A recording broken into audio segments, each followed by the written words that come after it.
Bien, bonjour à tous, bienvenue sur la chaîne Savate. Donc aujourd'hui, le décalage. Donc on a vu la vidéo précédente sur le fouetté, d'accord? On fouettait jambe avant, jambe arrière. Seulement, si on y regarde bien, il se trouve que lorsqu'on fait son fouetté jambe avant, on repose, pas de problème. J'envoie mon fouetté jambe arrière, si je reste dans cette position-là, ça va poser problème. Pourquoi? Parce que je vais toucher avec mon tibia. Petit rappel, en boxe française, on doit toucher avec le pied, donc avec la chaussure, d'accord, et jambes tendues, d'accord. Donc ça veut dire que ce qui est valable sur ma jambe avant, eh ben, ça ne sera pas forcément valable en l'état sur ma jambe arrière. Ça veut dire qu'il va falloir effectuer un décalage. À quoi il va servir ce décalage? Ben, tout simplement, il va servir quelque part à créer de la distance pour pouvoir toucher. Puisqu'effectivement, si on y regarde bien, la distance de ma jambe avant, lorsque je vais passer à une distance de jambe arrière, ma hanche derrière va passer devant. D'accord? Donc la distance ne sera plus du tout la même. Ça veut dire quoi? Ça veut dire que je peux toucher de plus loin avec une jambe arrière qu'avec une jambe avant. Okay? Donc il va falloir soit que ma cible s'éloigne d'elle-même, ce qui n'est pas toujours le cas. En ce qui concerne une cible qui ne bouge pas, il va falloir que moi, je me mette à distance. D'accord? Et c'est là qu'intervient le décalage. Donc comment ça se passe?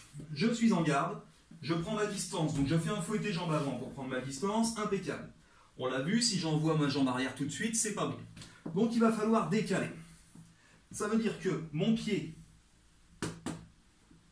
avant, je vais aller l'envoyer sur le côté. D'accord? Je vais l'envoyer sur le côté, ça va créer une distance pour pouvoir ensuite aller toucher avec ma jambe arrière.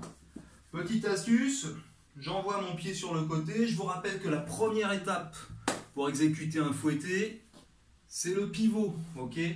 Donc mon pied, quand je vais l'envoyer, je vais déjà le pivoter, je vais ouvrir. Ok? Je vais ouvrir. De cette façon, j'ai gagné un temps. Je suis déjà à distance. Ça m'évite de faire 1 décalé, 2 pivoter, 3 envoyer. C'est comme ça qu'on devrait faire si vraiment on disséquait toutes les étapes. Mais si vous voulez gagner un temps, au moment où vous décalez, donc vous ouvrez votre pied et vous venez toucher.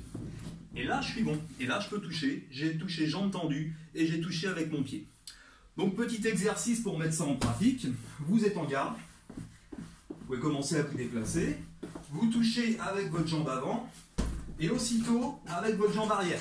Donc, si je touche sans rien faire, c'est tibia. Donc je vais être obligé, après ma jambe avant, de reposer, d'aller décaler et de toucher avec ma jambe arrière. Et je peux me déplacer, m'amuser comme ça. Vous pouvez varier les niveaux après. Je peux toucher 2 fois jambe avant, je décale, 2 fois jambe arrière. D'accord? Et je continue, je me déplace. Jambe avant, je décale, jambe arrière. Voilà, c'était juste une petite précision par rapport à la distance de jambe arrière. C'est valable sur le fouetté, c'est valable sur tous les coups de pied en fait, d'accord? Ça sera valable sur tous les coups de pied. Là on a vu le décalage pour se mettre à distance, il existe aussi le décalage pour sortir de l'axe. Mais ça c'est un autre problème qu'on verra sur une prochaine vidéo. Voilà, merci beaucoup, à bientôt pour une prochaine vidéo.